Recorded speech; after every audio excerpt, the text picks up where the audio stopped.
And then I'm gonna, okay, let's check and make sure that it's going. It's starting, so it'll be Should working. I open up YouTube? No, it's fine. And now I'm gonna go live on Facebook. 3, 2, 1, go. Greetings. Wait. It's still, sorry. It's still thinking. Sorry. It says go live. It's got a little thingy. Preparing. Setting up your Facebook. Done. Okay.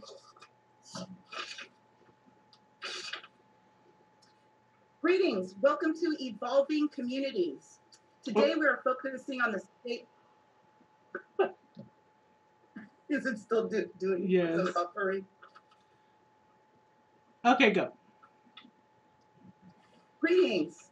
Welcome to Evolving Communities. Today we are focusing on the state of Grays Harbor County, a coastal county in western Washington. And my name is Felicia. I'm a citizen of Grays Harbor County, as well as a doctoral candidate at City University of Seattle, a veteran and an entrepreneur. Today I am here with Grays Harbor County members who are actually leaders and who have strived to evolve this community in many ways. And we are going to talk about their work in the areas of economics, healthcare, and the environment. Today I have Mariana Hopkins Everson, a registered nurse, community activist, and member of Our Revolution Democracy Rising of Washington State. I also have with me today Jamie Nichols, who is a former candidate for Grays Harbor County Commission and is currently vice president of the Grays Harbor County Democratic Party. She is currently studying for a degree in political science at Grays Harbor College in Aberdeen, Washington. And I also have Alan Richrod, who is a former city council member for the city of Aberdeen and an author of the legislation to ban crude oil storage within the city. He has been an environmental activist and campaigner for sustainability and sustainable and renewable energy for many decades. Welcome to our panelists today. Thank you, Felicia. Absolutely. I want to open up with our first question. I want it to be a general question. I want you to tell our audience today about Grays Harbor County. Tell us a little bit about its culture, how long you've lived here, why we're here today to talk about evolving this community and others like it. I'll start. My name's Mariana Hopkins Everson, and I grew up here in Montesano. Went to school here all through from kindergarten to graduation. My dad worked in a sawmill for a warehouser my whole life and made enough money for my mom to stay home with us. That situation does not exist anymore in Grays Harbor and in many places around the country. And I've gotten active in my community because, well, I wanted this to be a place where everyone thrives. And how about you? Well, we moved here. I didn't grow up here. We moved here in 1980. I grew up down in Oregon, and this is where we're staying for the rest of our lives. So let's make the best of it.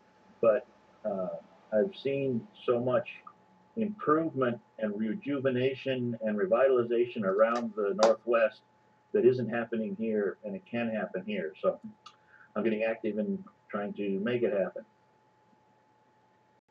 And how about you, Jamie? What is your experience with Grays Harbor County, and why are you here today for this podcast? Well, I moved down here in 2007, and I was born and raised in Tacoma. And me and my husband, my family owned property up in Saddle, which is a part of Grays Harbor, and it's been in the family for about I'd say 63 years, and we'd go up there and go camping, and I've always been in love with Grays Harbor, and I took my husband up there, and he's like, oh my gosh, I'd love to live here, and I'm like, no way, I've always wanted to live here.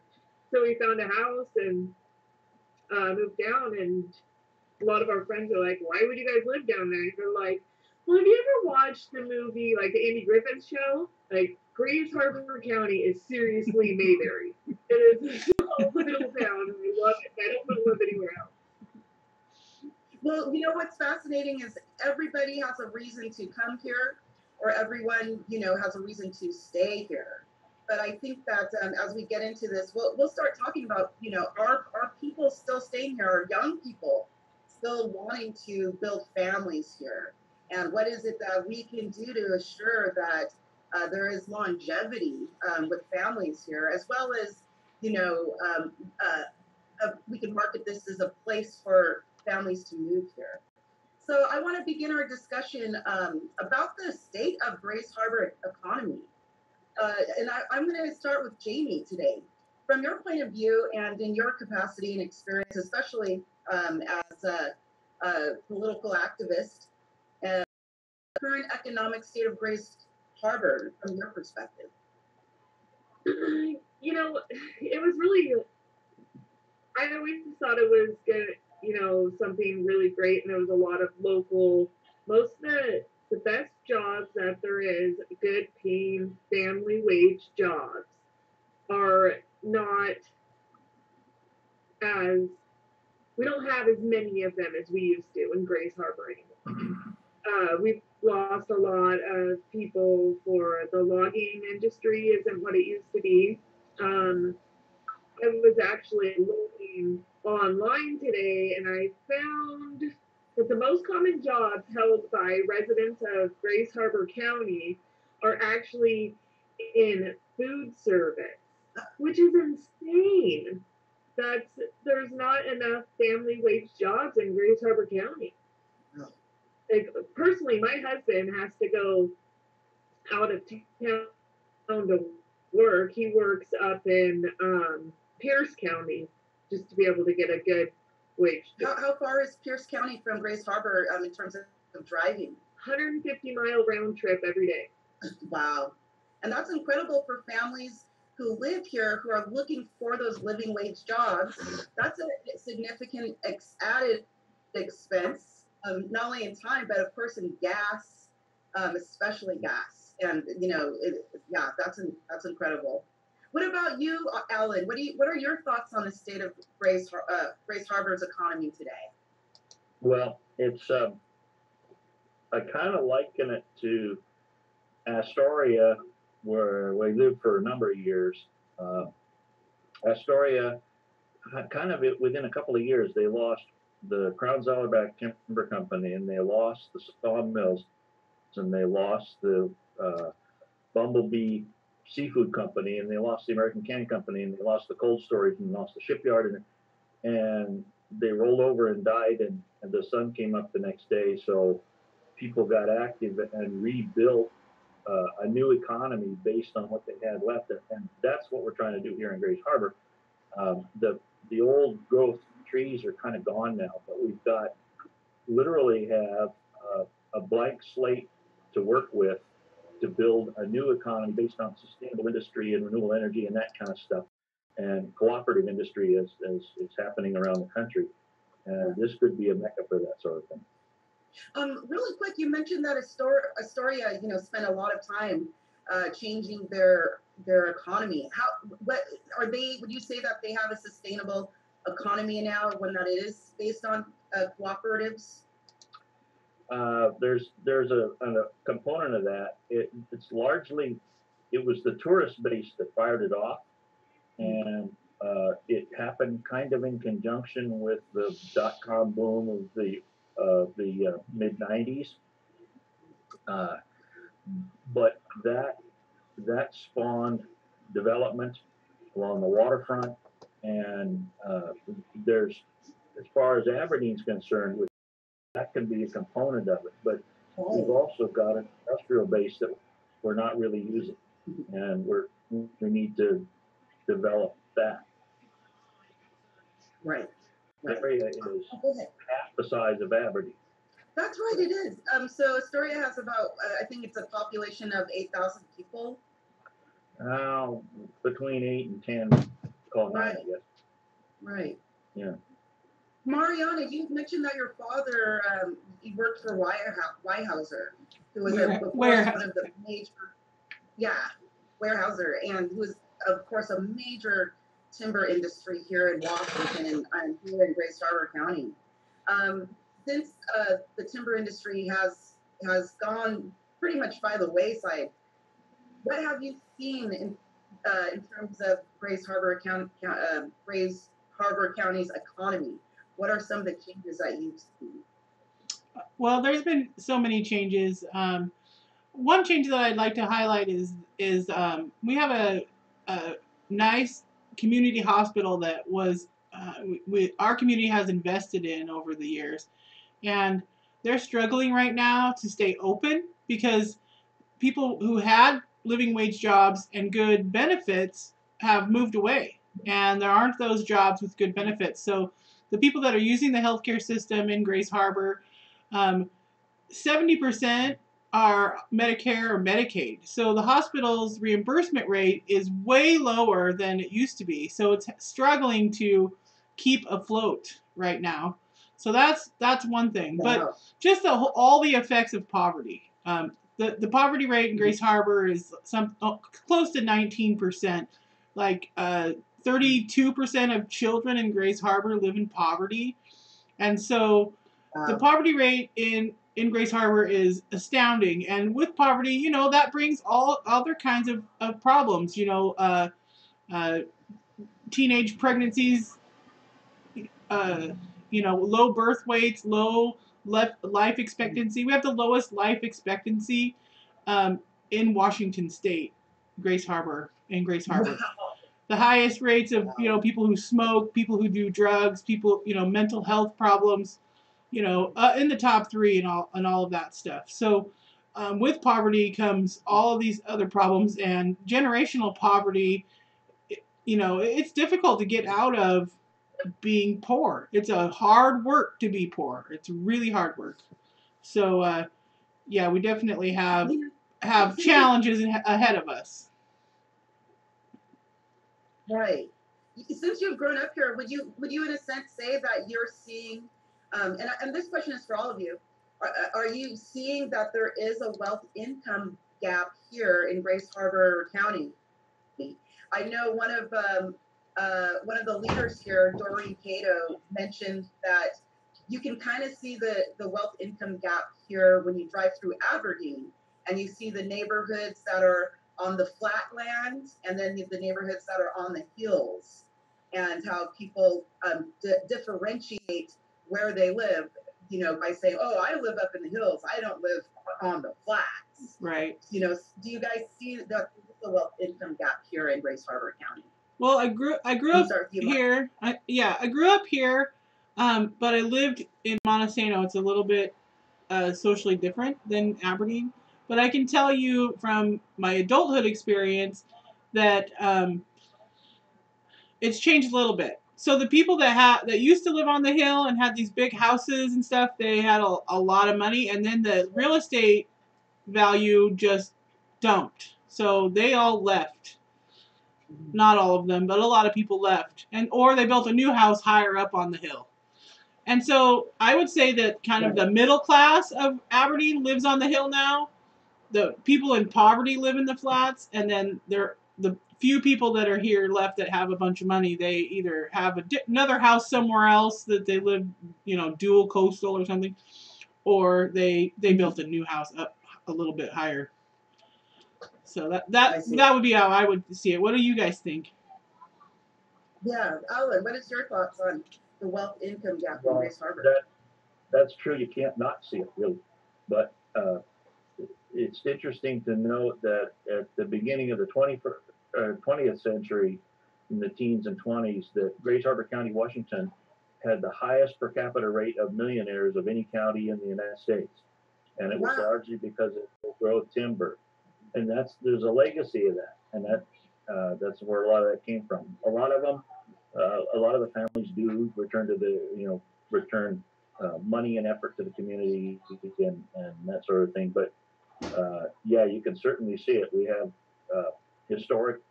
ancient historic homes, 100, 120-year-old homes up on the hills, and where the rich folks live, and we've now created a historic district, and people come and look at the old homes and all that, and we have a rich history of famous people from this area, and but you're right, the income gap is very large, and you notice that when we went to Camas, we were talking about this earlier, that the three of us, that Camas is, Aberdeen is about 18,500 people, and Camas is just over 20.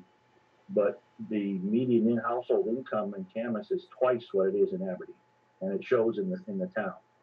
And so, yeah, there's I'm not sure what we do about it, by the end of the week, but that's certainly apparent here in Grace Harbor County.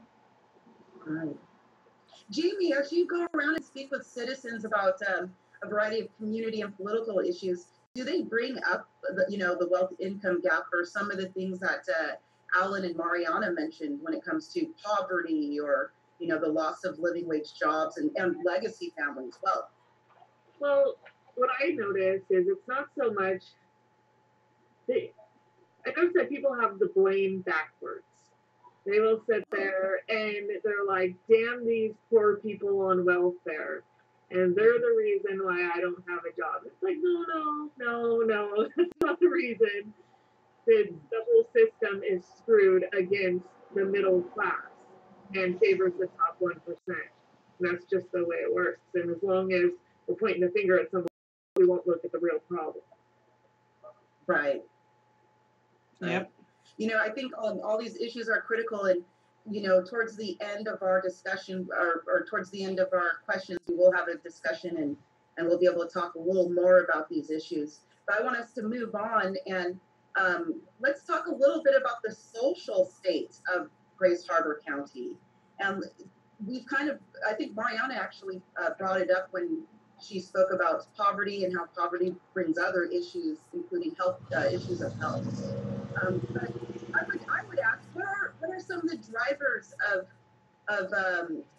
the poor? Or let me reword this question. Would you say that the state of Grace Harbor County's social and health arena, would you say it is in horrible straits? Do you think that it's actually getting better with Obamacare, for instance? What is that what's left of it? Mariana, I'll start with you on that. Well, I would say that with the country's recognition of the opioid crisis in the United States, and especially Grace Harbor is top 3 county in Washington for people who die of opioid overdoses, who suffer with opioid problems. And anyway, at least there's a recognition of that there's a problem. There's some money going toward that. There's some funding, and that includes some mental health services, which is the field that I work in, is in mental health right now.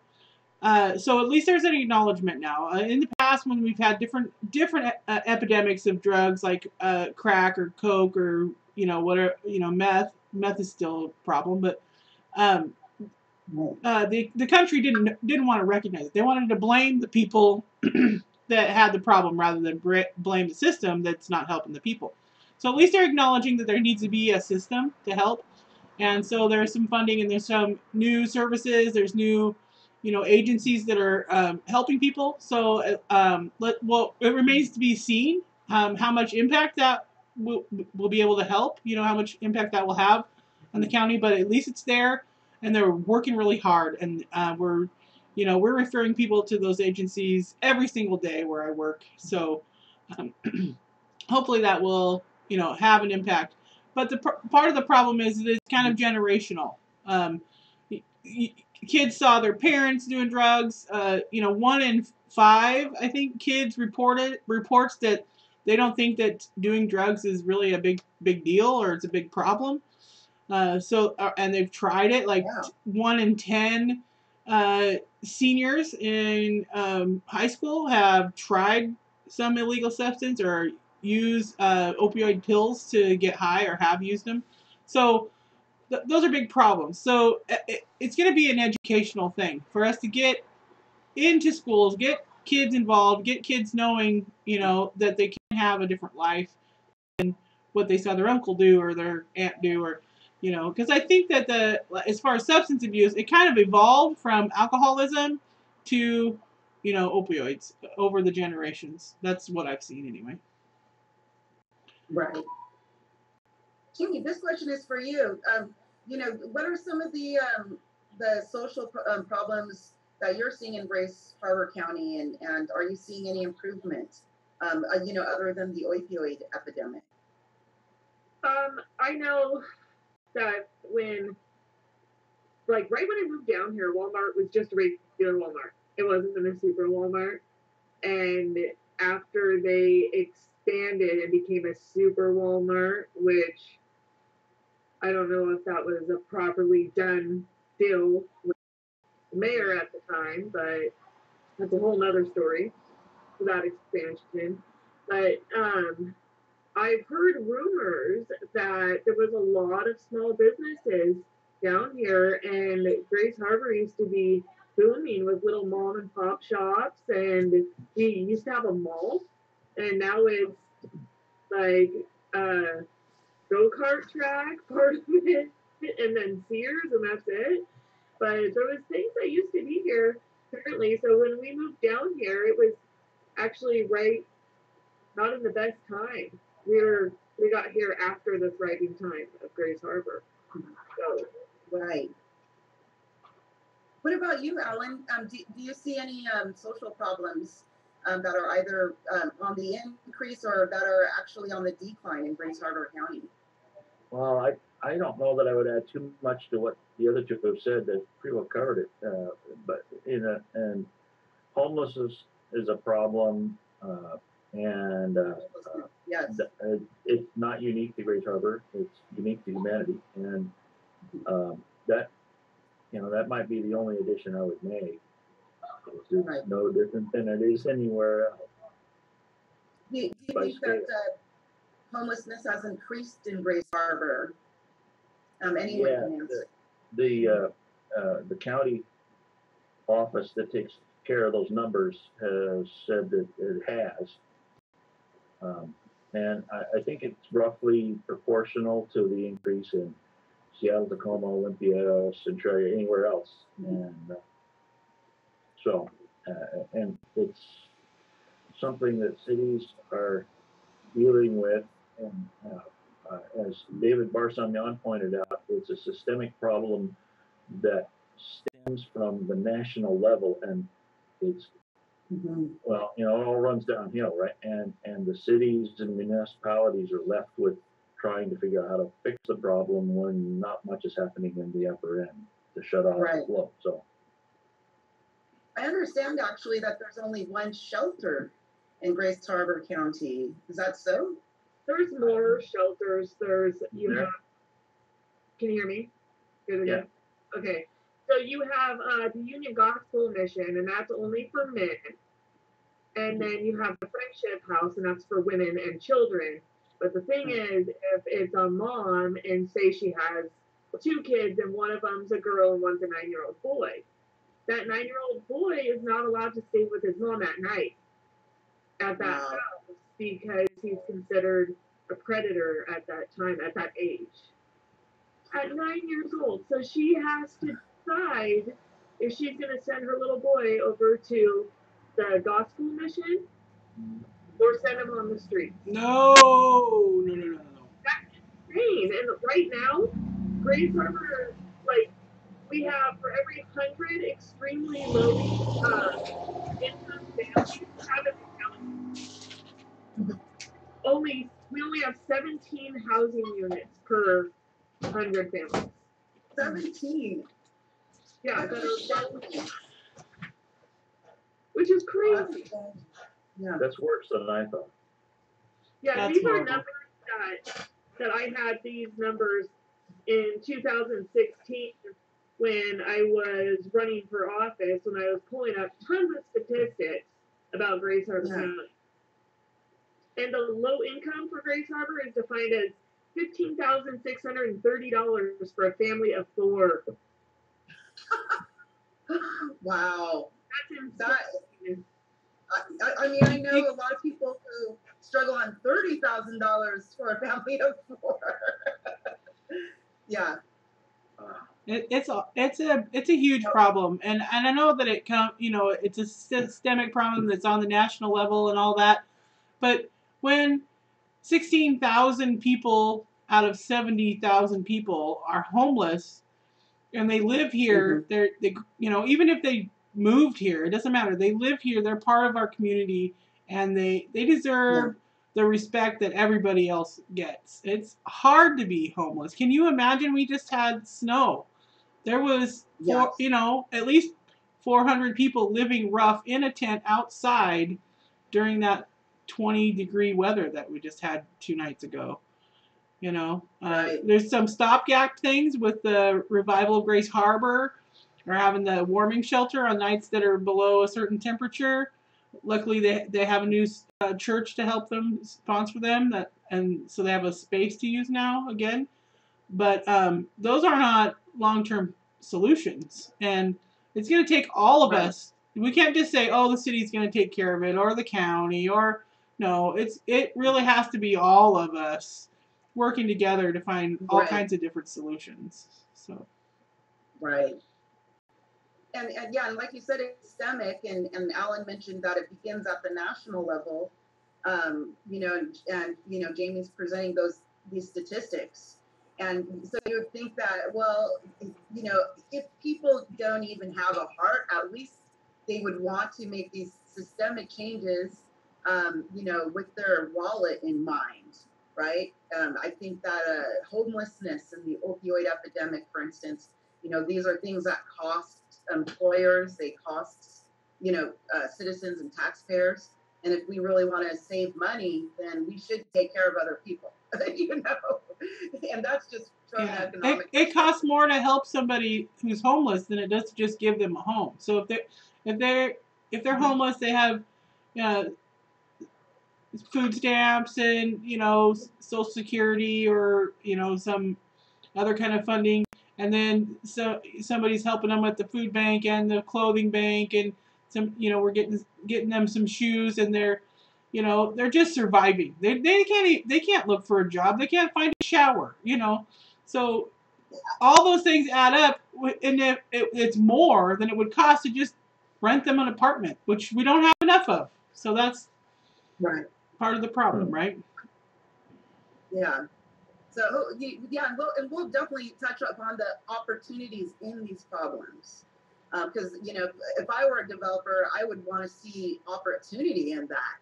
And as I'm developing homes for wealthy, Microsoft types to live in Ocean Shores, I would probably want to add a couple of low-income housing homes as well, because I would still profit. But we're going to move on really quick on our last topic before we have our open discussion about the future and about some of our ideas. And we're going to talk about the environmental concerns for the Grace Harbor community. And Alan, I'm going to allow you to address this. In your experience as an environmental activist, and leading the legislation and leading the charge to ban crude oil storage here in the county, where do you see Grace Harbor is right now in terms of climate change, erosion, coal trains? What's going on? What's going on here with the environment? Well, we certainly have an environment, and I don't know how suitable it's going to be for life if we don't take care of it. It always comes down to a choice between the environment and a place to live, or employment, and that's a false choice, of course. But you have, when I had talked about the lack of industries left in Grace Harbor, there were at one time in Aberdeen and Hopeland, there were 14 sawmills. Now there's 1. But we have a bombed out, flattened out old timber town. But you can look at it as a clean slate to build industries around renewable energy and sustainable industry. And we have the largest, I think it's either the largest or the second largest biodiesel refinery on the West Coast. And they're in negotiations, I understand, with the Port of Seattle and through the airport to develop bio-based jet fuel, which would be made in Aberdeen. And if that's the case, then why wouldn't we have farmers in the Satsa Valley growing feedstocks and pressing the seeds and making the oil and sending it, a half hour later to the refinery in Aberdeen to make the biofuel to fly jets around the world with? And we can use the tremendous history in timber work. They call it the timber capital of the world, and not anymore in certain terms of board feet, but it certainly was. And there were timber harvesting and timber production records that will never be equaled that were set here. But why can't we put that knowledge base to work in finding alternatives such as cross-laminated timber and biomass fuel to replace coal and so on and so forth. There's all kinds to do with that. I would say, I'm sorry, I would also put industrial hemp onto that list. Yeah, that comes under the yeah. I was going to put that into the idea that we don't need to do coal and any petroleum products. I mean, the petroleum is petroleum. It's either solid, liquid, or gas, and it's all the same stuff. And we don't need any of that. We never have since 1911. I mean, Rudolf Diesel told us how to get out of that problem. But hemp is certainly a viable alternative here because it grows like a weed. But consider biofuel, we consider it to be corn, and corn is actually the lowest yield of any of the plant crops for oil to make biofuel from. And hemp, which grows faster than corn, it actually will yield 2.5 to 3 times as much oil per acre. And there's tens of thousands of different things we could use to make it with. But we have to have, in order to do that, we have to have a coordinated effort on the part of the ports, on the part of the cities, and the part of the county, and citizens groups who seem to be doing the lion's share of the work anyway, and get this all worked out and go after these industries. There doesn't seem to be any way of doing that right at the moment, but there's so much that we're not doing and fighting over these couple little things of based on the petroleum industry, which is a false economy to begin with. It's dying away. Right. What about you, Jamie? What are your some of your thoughts about the hemp industry or sustainable industries? Well, I know me and Ellen have talked quite a few times, and Mariana, about hemp, so everybody knows that's like huge on my top priority. But yeah, I learned it from her. Oh. East County alone has a lot of farmland to be able to grow the hemp right in that area, which will make thriving farmers. Who doesn't want a thriving farmer again? And the crop rotation on hemp is very little. It's like I believe it's about a 3-month process before you can harvest hemp. So it's very quick. But we also need to get into solar panels and some wind turbines, so we have some clean energy. And I want to, I keep hearing about this clean coal that Trump has. Have you guys heard about that? I know it's oxymoron, right? Yeah. Clean coal. Yeah. Some kind of moron. But he's like, I don't care about the environment. We're going to get some of that clean coal going around here. He said, yeah, they clean it. Okay. They wash it or something. Okay. Yeah, sorry. Fresh and a little bond, you gotta laugh sometimes. I know, because it's so ridiculous. If you can't laugh, you're going to cry. So might as well laugh about it.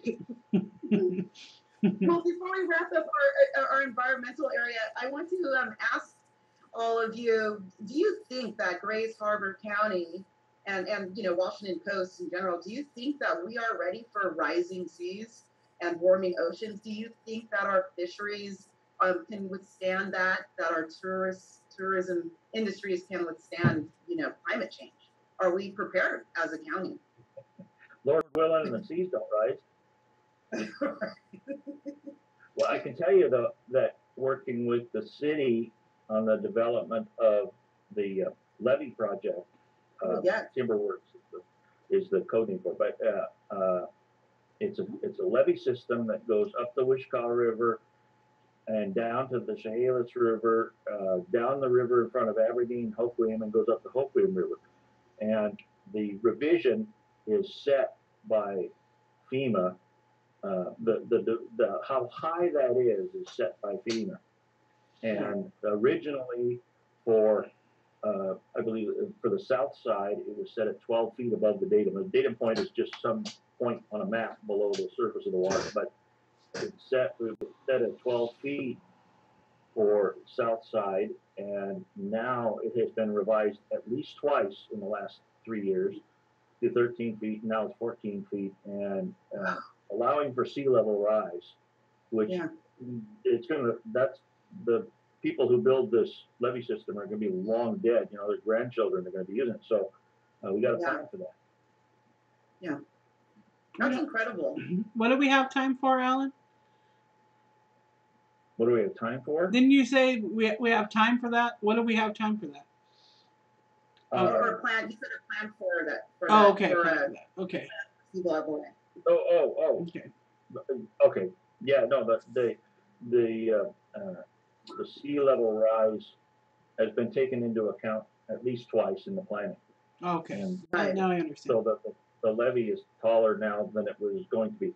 It's still above the ground. It's only going to be maybe 4 feet, so it's not that big a deal to see.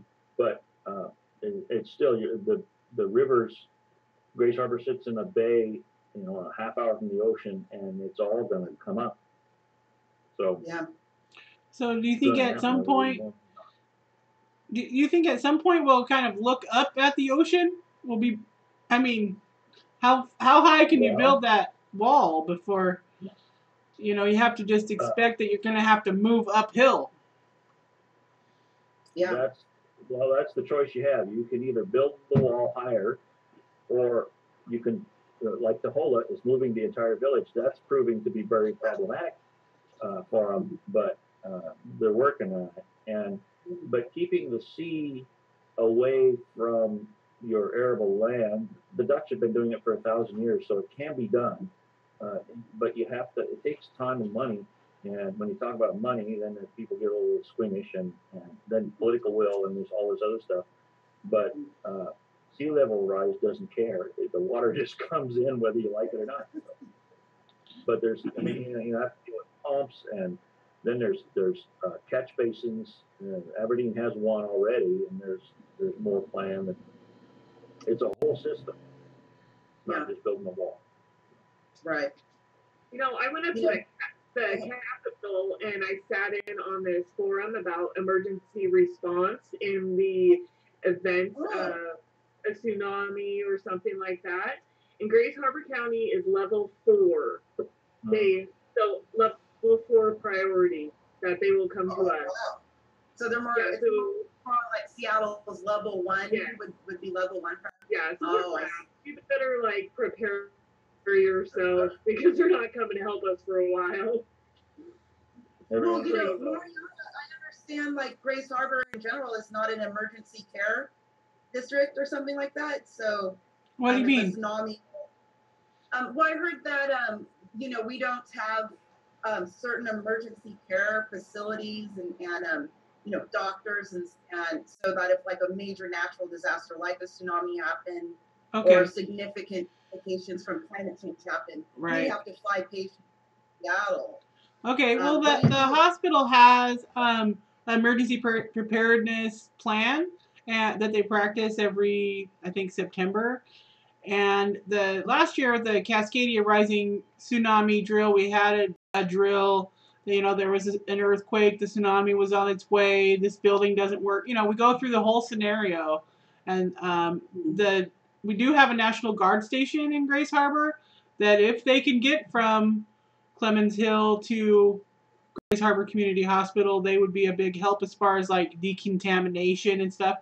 But we do have training. Right. People have training on how to decontaminate people, because imagine there's a tsunami It would cover the whole city of Aberdeen and Hoquiam. Everybody would be, if you're in the water, then you need to be decontaminated because you have gasoline and oil and garbage and sewage and in that water.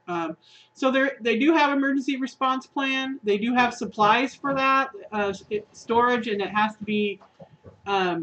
It can't be expired. They have to keep it, keep getting the supplies. They have FEMA money for that. So yes, if you can get to the Grays Harbor Community Hospital, they are prepared to help you. Yeah. Yeah. Wow. Well, I want to wrap up our last segment on the environment, and actually we're doing pretty well on time, so we have about 15 minutes to open our conversation up to a general discussion, and I really want to talk about the future, and I want to talk about some of the solutions that each of you are working on individually to create a sustainable Grays Harbor, to help alleviate some of the issues of poverty, of climate change, of low wage jobs and wealth income gap. Let's start with you, Alan, really quick. What are 3 key areas that you think that Grays Harbor County can improve by 2025, let's say in 7 years, to make it a county that attracts entrepreneurs, that attracts those sustainable industries that you were talking about? So what are 3 areas to make Grays Harbor marketable? Well, that would have to come from, I was thinking about this earlier today, that there needs to be, for example, say a website where you're looking for business in Grays Harbor, industry Grays Harbor, starting a business in Grays Harbor, businesses in Grays Harbor, opportunities, and all of that. You have to buy a domain, but all of that goes to a website. And there would be a coordinated effort with the Chamber of Commerce, which is Greater Grays Harbor, it's countywide, and with the governmental entities, the state, local, federal governments, and the ports, and the business leaders, and all of this get coordinated. So if I'm starting a business, I'm starting an industry, and it relies on the access to the ocean, for example, whatever it might be, and I can pull up a source of information that I don't have to go digging for stuff, right? Everything I need is right in there. And a good example is, and you hear this on NPR, for example, or PBS, where the list of sponsors includes the Economic Development Division of Fairfield County, Virginia. Why would anybody care about Fairfield County, Virginia? Well, because they've set up a system like that to let everybody know, if you're going to do high tech, if you're going to do aviation and aerospace, you're going to do manufacturing, come talk to us in Fairfield County, Virginia. We'll find you a solution. And we have kind of bits and pieces of that in Grays Harbor, but it's not very coordinated. And it's really hard. It's a lot of work, and you have to spend a lot of time at it, and it costs money, and it can be dedicated. But it's either that or don't worry about the future, because it's going to roll right over the top of us anyway. So right. That's the way. Right. What about you, Jamie? What about you, Jamie? What are 3 areas that Grays Harbor County can improve in the next 7 years in order to attract industry or to alleviate some of these social problems we're seeing? Well, right now I've been kind of super busy with college. So what I've been doing is I want to engage more with the voters. And I have a small little group of people, and we broke up the county by precincts, and we're going to go individually and talk to all the voters that will want to talk to us and see what we can do to make Grays Harbor a better place. I'm trying to make politics not more about this giant corporation and more about an actual neighbor that's there that will come out and shake your hand and meet you and be like, wow, there's a real person. It's not just some suit and tie. So that's like my focus right now, what I'm working on. trying to make politics. Yeah, I think With everything else I you think that's do. critical, right? Well, absolutely, making politics more accessible. I think that's critical to changing some of these issues in the next several years. Considering we're already up against a midterm election and then another presidential election, which everybody will begin campaigning for next year, and that's right around the corner.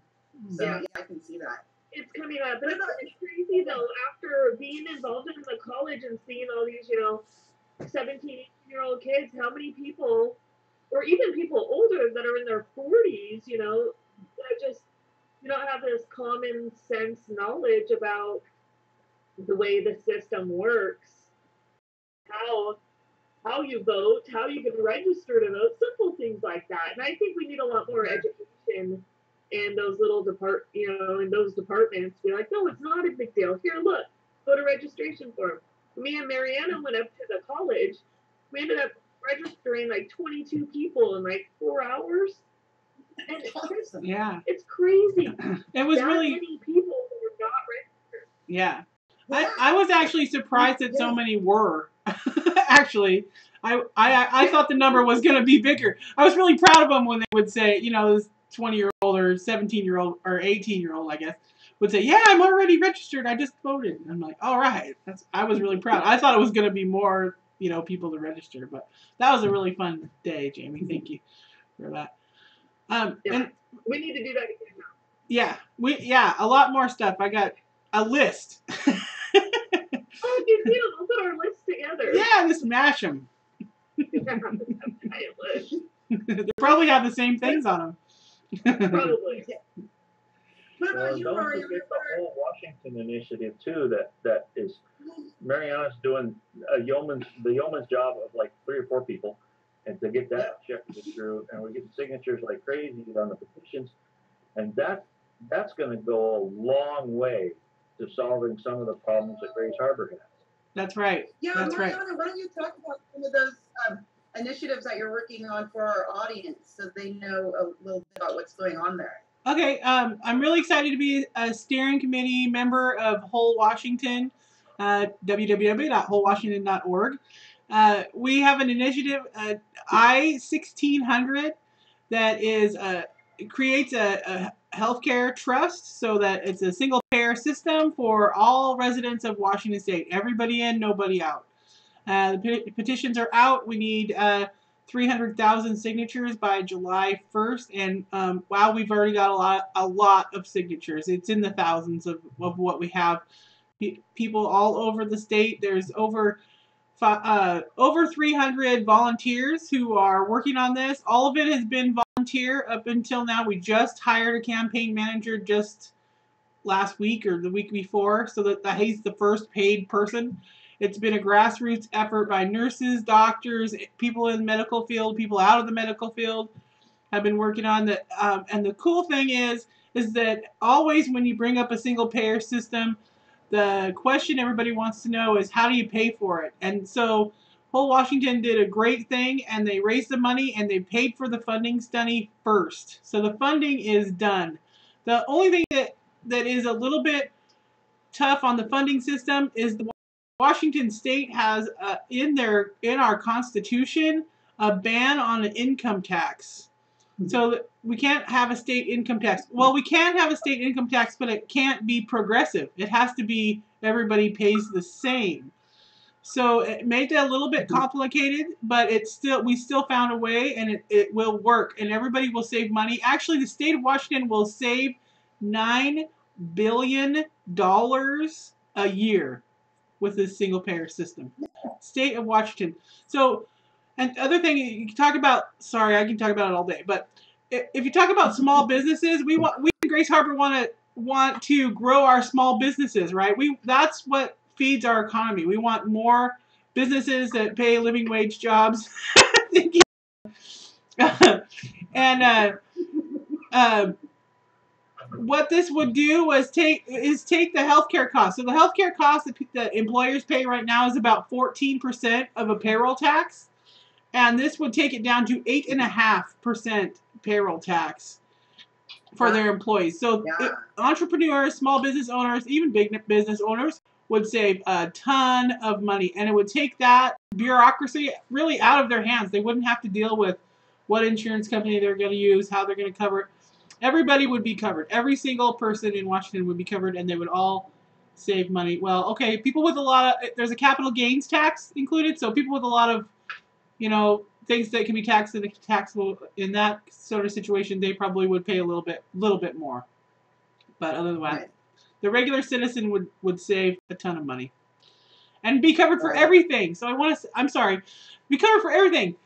Doctors, hospitals, long-term care, mental health, drug treatment, Yeah. vision, dental, which I need, dental, hearing, everything is covered. So that's awesome. I'll shut up.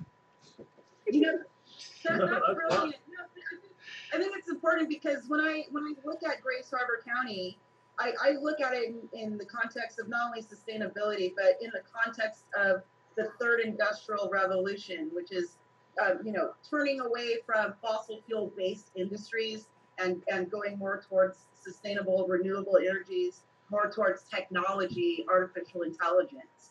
And I'm like, well, are communities like Grace Harbor County or Flint, Michigan, are these types of communities that deal with poverty, that deal with people who aren't insured, that deal with all these issues? Like, are they ready to compete in the global economy that's already in the third industrial revolution? That's already, by second industrial revolution, by fossil fuel manufacturing, by, the rest gone, of the yeah. world is already. And I think that, talking about healthcare, I think that's critical to making communities like this competitive for the global economy and the future. What are some of your thoughts about Grace Harbor County being a competitive global player and creating citizens, creating families that are prepared to take on those challenges of the global economy and the new industry? It's out there for us to do. Yeah. It's a big Laid out opportunity, there. yeah. Yeah, all the care. And I just did a little math here, and actually a ton of dollar bills would be $908,000 in case anybody's interested. That's good for me. My Google. But that whole Washington thing is really important. It's right in our lap right now. I mean, we have to get the petition all done and everything by this summer sometime. I don't remember exactly, but that is gaining in popularity. I think it's going to go through, but that's a huge deal, and that's a huge win not only for the state of Washington, but it's also a model for the rest of the country. And that's how it started in one province, and it spread throughout the country thanks to Tommy McDonald, and he is considered the greatest Canadian in history. So it can happen. Mariana Hopkins Everson can be considered the greatest American because of her work on the whole Washington initiative. Thank you, Alan. Healthcare for everyone. I'm not the only one. Well, for my last question today, I want to ask you this one last question. If you visualize Grace Harbor in 2100, in the year 2100, what does it look like? What are the people of Grace Harbor like? What are the industries here like in 2100? Well, that's a serious question, isn't it? Okay. 2100. I would be dead. We would all be dead. Let's see. My great grandkids would be here. We'd have a lot less land mass. There would be, a new shoreline. Montesano would be part of the harbor. 10 miles from Aberdeen. If we had cleaned up the mess that's underneath the water, then maybe the fishery industry could still be going, but everybody would have had to move uphill. Climate change will have had its effects by then, so I think we'll have climate change refugees in our area. There'll be people who will move here to get away from Yeah. whatever is going on in their area, because we have a little bit more, at least now, for now, we have a little bit more stable climate than other places. If there's any trees left in the Olympic National Forest from the forest fires, that'll be a good thing. But we'll have had to evolve. I mean, right now we're talking about evolving communities, right? So this is where it starts. This is where it's I mean, maybe someone else has started it, but for us in this podcast, this is where it starts for us to be having the conversation. How do we evolve to be prepared for what will happen in our great grandchildren's lifetime? How do we start now to at least have some sustainability and evolve into something that will work then? So we'll either have evolved as a community, as a society, or we will not exist. I mean, it will be forced to evolve at that point. Right. What about you, Jamie? What do you think about Grace Harbor in 2100? Do you have a vision? Or do you think that it might be, burnt down or at war over water rights, for instance? Oh man, that would be crazy. I'm just hoping we have some flying cars. We always see these movies about the future, and it's like, when is this stuff gonna happen? Weren't we supposed to have flying cars already? I think it was the year 2000. Yeah. I kind of think we're at this point right now, and we could go one of two ways. We could either go forwards or we could go back. And I noticed that with Bernie Sanders, I love Bernie. I don't know about everybody else, but he didn't win, obviously, rigged election, whatever happened. And the thing that he did is he woke a lot of people up and got a lot of people involved. And yes, like all of us, well, Alan's been woke for a long time. But you just never know what's going to happen. It's so hard with the future to predict what's going to go on, because it could go one of two ways. It could be really, really good. Yeah. It could be totally catastrophic. You just don't know. Right. I mean, I'm optimistic. I'd like to see the good side. Yeah. That's what I want to happen. And it might what about you, Alan? It might be up to this generation. The baby boom generation was the last one that could reliably live. A family could live on one income, and our kids can't do that very well. And some can, but it's not de rigueur like it used to be. And I don't know that what the other two have said is perfectly valid. I just go with that. It could be that the revolving restaurant at the spaceport in downtown Brady will be on the beach. That's very possible. And so I hope it doesn't happen, but we'll see. Mother Nature always wins. That's true. That's true too. Do you have any other comments you want to make before we end our podcast?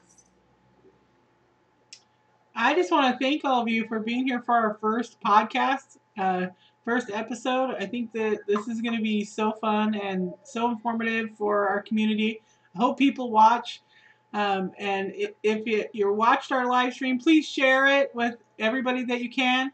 Share it on your Facebook, on your Twitter, on your Instagram, YouTube, however you want to share it.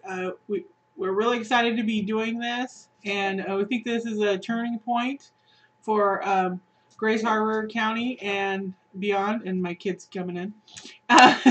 But we really think that all of us learning how to do things, learning about what's going on is going to be a big deal. So I'm going to mute myself here real quick.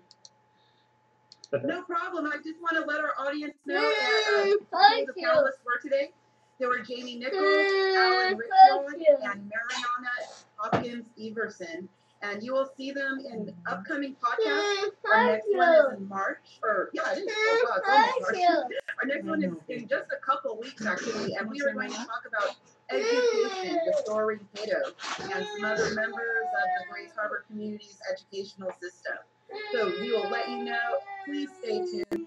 And thank you for watching Our Revolution Democracy Rising podcast, Evolving Communities. We'll see you in a couple of weeks. Bye.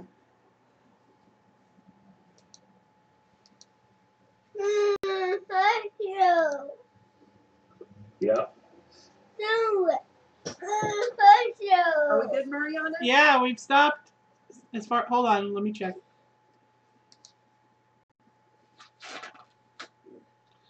That's Okay, off. hit the button. Oh, Are we Jamie's back. good, Mariana? Hold on. Mariana's muted, so Oh, yeah. Oh, cool. 1 second. I know that the YouTube is stopped, but I'm checking the. Oh, no problem. So this is the time to make all obscene noises, right? No, I'm just joking. Pick your nose. I was sitting here the whole time playing with this like farting yak stuff, and I'm like, Okay, yeah, it's off. Oh, I got a crier here. Oh, we'll take off the jacket. No, What do you we're ever still think? doing the podcast. We're gonna come in here. I don't even know if I like to take my time because I really want to rip into shit. What we are doing here is just talk about, Trump. It's so hard not to bash him. I know. I mean, I was just reflecting today, and I was watching this good documentary called Before the Flood. It was the one done by Leonardo DiCaprio about climate change. Yeah. And it was funny because it was filmed right when the Paris Climate Agreement was signed. It was agreed on and then signed. And Leonardo DiCaprio was like, well, this is a good agreement, but I don't think countries will really abide by it. And then I, of course, started laughing because obviously, Trump has, walked away from it. And, oh, God, it's just a nightmare. Hey, we did But, have yeah, a couple of comments. Oh, yeah, great. When we were talking about substance abuse, somebody said treatment beds are harder to get into than they used to be. The substance is irrelevant. And then somebody else says those are